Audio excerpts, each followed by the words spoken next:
Hey Bobcats, Mr. Fleto here. Welcome back to what will surely be another great week at the Helena Middle School. This is the last Bob lesson before the end of first quarter. Holy cow.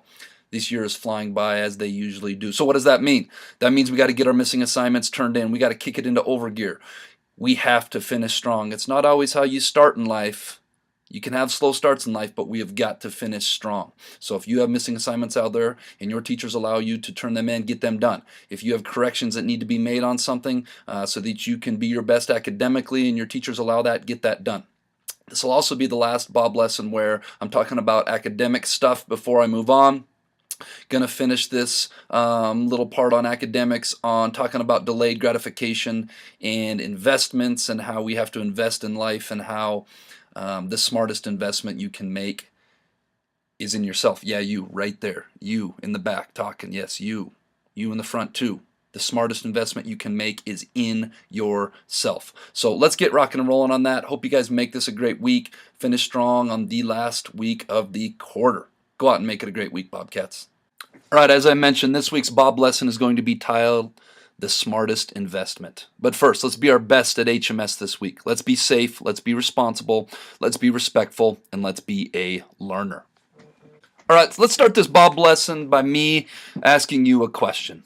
Let's pretend you come across $5. Maybe you get it from a parent or a guardian. Maybe you go out and earn it. I don't care really how you got it, but you have $5 and it is in your pocket at this very moment. Let me ask you something. What would you do with it? Maybe you'd go and spend it at Frozen Moose, like I know a lot of you like to do after school, and get some ice cream. I love Frozen Moose. I love the strawberry cheesecake bites and okay, I can't talk about this right now. Maybe spend it at Town Pump on your walk home. Maybe you get some candy and a Coke or a Mountain Dew, or maybe buy some mint melt-aways that I love so much from a Pier selling chocolate right now. Or what about putting it in the piggy bank and not touching it for, let's say, a month, or saving it for next year, or maybe even saving it for 10 years from now? I suspect this last option doesn't appeal to too many of you. The difference between the first few spending options, going to Frozen Moose, buying mint melt-aways, maybe going up to Town Pump, and the last, which is putting in the piggy bank and saving it, highlights something very, very, very important in life called delayed gratification. Delayed gratification refers to the ability to put something mildly fun, like enjoying those mint melt-aways, or Town Pump, or the Frozen Moose, in order to gain something that is more fun and more pleasurable or more rewarding at a later time. Let me give you an example of this. For example, you could watch TV the night before an exam instead of studying. Maybe your favorite show is on a Tuesday night and you got an exam in science class on Wednesday. Or you could not watch your show. You could practice delayed gratification, study for the exam, be Bob, be responsible, do the right thing, do really well on the test, DVR your favorite show, and enjoy it the next night. You get the best of both worlds, and it's even more fulfilling. As adults, most of us do this with money every month. It's called saving for retirement. Also, you might hear your parents or guardians talk about their 401k. That's another fancy word for it.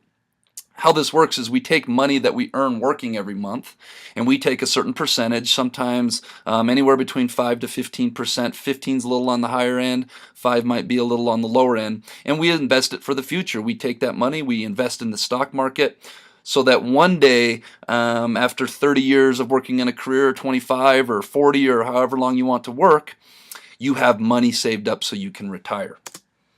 Let me show you how this kind of works. In the stock market, let's look at this graph on the left. We invest our money in the stock market as adults, or we invest it in other business ventures or other things. And instead of taking that money and spending it right now, we invest it and we decide we're not going to touch it for 30, 35, 40 years.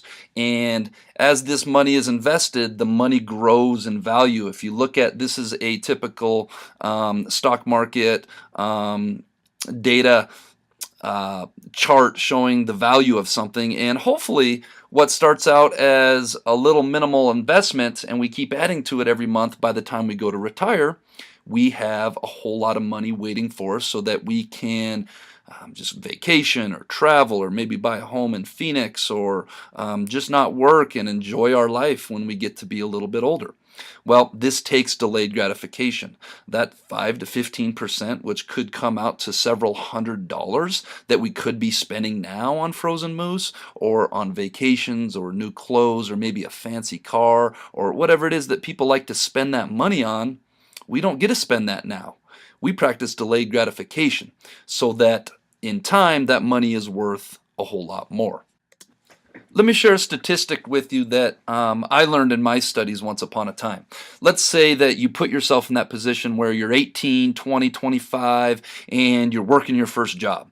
There's a statistic out there that says, based on like a 5% return using compound interest, that for every dollar you invest in your early 20s, by the time you go to retire, it's going to be worth $20. So if you follow this flow chart, maybe after 5 years, that dollar is now worth $5. Maybe after 15 years, that $5 is now worth $10. And after 30 years, that $10 is now worth $20. So I'm trying to think of something that costs $1, maybe a soda pop at Town Pump. If you can restrain from having that soda at Town Pump right now and you in turn invest that money in 30 years, you can have 20 soda pops. And that's kind of how investing works. Now, what does this have to do with you guys? I know that you guys aren't investing money right now.